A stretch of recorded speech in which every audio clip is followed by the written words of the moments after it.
Salam à toutes et à tous. Donc aujourd'hui, on va revenir sur l'augmentation spectaculaire du plafond de l'investissement externe et de la dotation touristique au Maroc.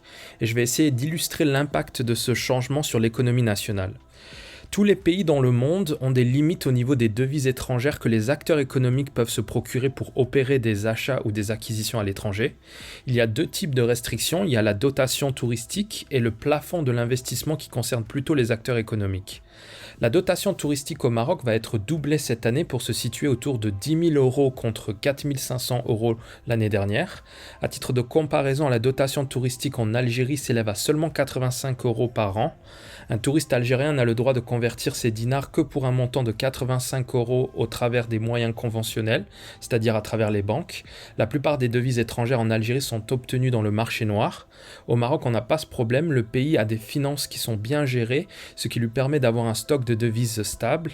On exporte plus de biens industriels que l'Algérie qui n'exporte que des hydrocarbures. On exporte des biens de consommation dont les prix ne fluctuent pas, contrairement au prix du pétrole et du gaz. Une voiture produite au Maroc ne va pas perdre la moitié de sa valeur du jour au lendemain. Bien au contraire, sa valeur augmente dans le temps au fur et à mesure que l'entreprise opère des innovations. Cette stabilité économique est visible quand on compare le taux de croissance des deux pays. Le taux de croissance marocain est beaucoup plus stable dans le temps. Donc l'économie marocaine est stable grâce à son industrie et cette stabilité se reflète dans sa monnaie et le niveau de devises étrangères. À cela, il faut ajouter les transferts des MRE qui ont atteint un niveau record en 2021 à plus de 8,5 milliards de dollars contre 2,2 milliards pour la Tunisie et 1,7 milliards de dollars pour l'Algérie. Les MRE convertissent leur monnaie nationale en dirhams, ce qui permet au Maroc d'engranger et de stocker des devises étrangères.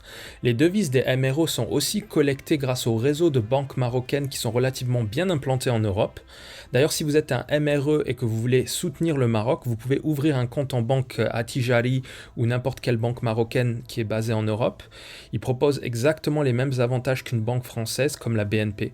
Ça permettra à cette banque marocaine d'avoir des devises étrangères supplémentaires à offrir aux acteurs économiques locaux qui souhaiteraient importer des équipements ou des biens dans le pays. Donc les transferts des MRE ainsi que notre réseau de banques permettent de stabiliser la monnaie nationale. Le Maroc mise énormément sur les MRE pour qu'ils transfèrent des devises en achetant de l'immobilier par exemple, ou encore mieux des entreprises au Maroc. Les rachats d'entreprises par des groupes étrangers sont aussi un apport en devises pour le pays. Les pays européens n'ont pas de limite de devises, l'euro est assez répandu et demandé dans le monde pour permettre aux multinationales européennes d'opérer des expansions à l'international et surtout en Afrique. C'est encore mieux pour les États-Unis qui disposent de la monnaie de référence mondiale, le dollar. Il leur suffit d'imprimer de l'argent pour acheter ce qu'ils veulent sur la planète. La majorité des produits dans le monde sont échangés en dollars. A l'inverse, un pays comme le Maroc devra convertir sa devise nationale en dollars pour acheter des matières premières ou faire des acquisitions d'entreprises à l'étranger. Le Maroc est limité par son portefeuille de devises, alors que les États-Unis n'ont aucune limite, si ce n'est celle de ne pas déstabiliser l'économie mondiale et risquer de perdre la confiance des acteurs économiques internationaux. Ce qui fait la valeur d'une monnaie, c'est l'offre et la demande. Plus la demande est forte pour la monnaie, plus cette monnaie va s'apprécier. Pour créer la demande, il faut multiplier les exportations. Quand Trump a mis une taxe sur les produits métallurgiques turcs, la lira a chuté de 20%. Les acteurs économiques américains ont cessé d'acheter de l'acier turc et donc la demande pour la monnaie turque a chuté, ainsi que sa valeur par rapport au dollar. Ce rehaussement du plafond au Maroc est donc un signe de confiance en l'avenir. Les pouvoirs publics estiment qu'ils peuvent se permettre une sortie importante de devises étrangères du territoire. C'est un très bon signe pour les acteurs économiques internationaux qui y voient une sorte de libéralisation du système financier. C'est très rassurant pour un acteur économique étranger de se dire qu'il peut investir dans le pays et s'il le souhaite sortir son argent du pays sans entrave. Éventuellement, le Maroc va adopter un système de change flottant qui va permettre au pays de gagner en compétitivité. Les transactions de change au Maroc se font par l'intermédiaire des banques.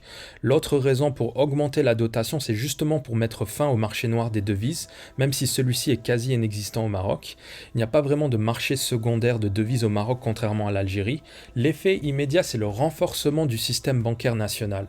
Le Maroc a aussi doublé le plafond pour l'investissement à l'étranger. Ce plafond était fixé à 100 millions de dirhams pour les investissements en Afrique et à 50 millions pour les autres continents. Il a donc été relevé à 200 millions de dirhams, soit à peu près 20 millions d'euros.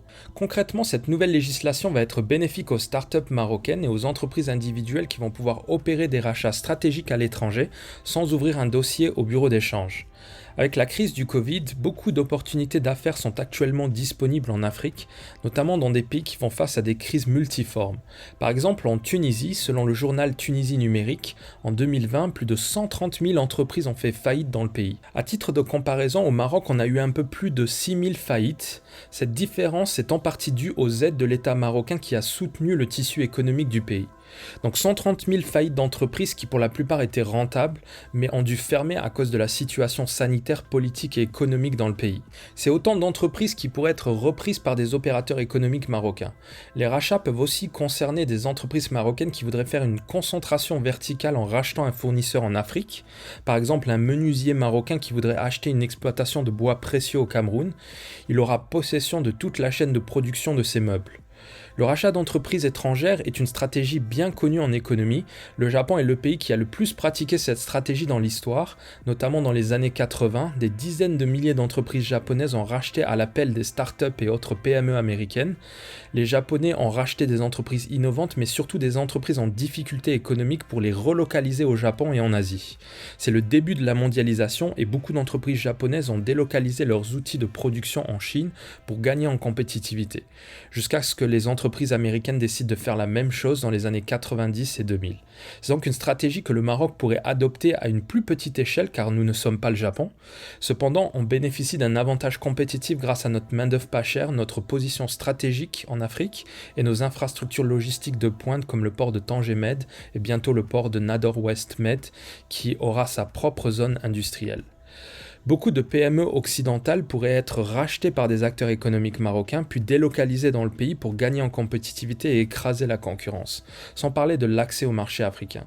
Je vous donne un exemple avec ce site internet qui s'appelle Acquisition et qui regroupe des entreprises à la vente dans la région de Québec au Canada. Vous avez une liste d'entreprises qui sont disponibles à l'acquisition pour un montant inférieur à 10 millions de dollars dans la majorité des cas. Avant le relèvement du seuil, celui-ci se situe à 5 millions d'euros, ce qui veut dire qu'une PME marocaine aurait dû ouvrir un dossier auprès du bureau d'échange pour opérer une acquisition au Québec. Cette procédure est en général longue et n'est pas toujours concluante. C'est aussi souvent un vecteur de rigidité qui empêche de bonnes affaires, notamment en cas de vente aux enchères qui demande beaucoup de réactivité. Désormais, avec un seuil à 20 millions d'euros, les PME marocaines sont plus libres d'opérer des acquisitions d'entreprises à l'étranger. Sur ce site, vous avez un peu de tout, de l'industrie de la transformation alimentaire à l'usinage de pièces métalliques.